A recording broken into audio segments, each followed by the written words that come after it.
जय माँ राधारानी। आज पवित्र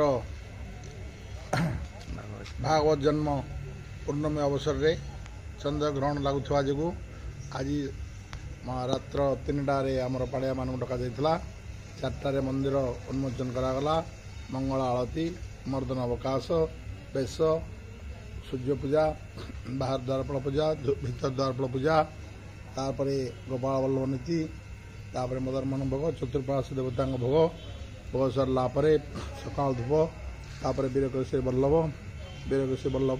सरला आमर द्विपहर धूप सरला संध्या आलती पर गोधन बड़ा भोग, गोधन बड़ा भोग सरला संध्या धूप है। संध्या धूप सरला मदनमोहन भोग करागला। मदनमोहन भोग सरला प्रभुंर बड़ी सिंगार नीति समापन करागला। तापर महाप्रभु तड़प लगी करागला। ग्रहण नीति है आज 9:57 ग्रहण स्पर्श हम।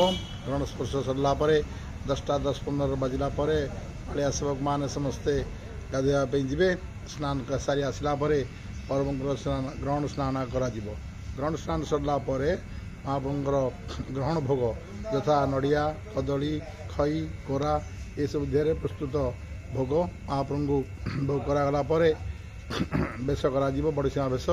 तापर महाप्रभुंर आलती सरला पलंग भीतर को जीव महाप्रभुंर हाथी दांत पलंग जो अच्छी से भीतर को जीव। तार आलती करा पुष्पांजलि ठाकुर को अणा पुष्पांजलि करा पुष्पांजलि सरला महाप्रभुंर पुष्पांजलि पहुड़ नीति हम। यह आज ग्रहणर आमर नीति।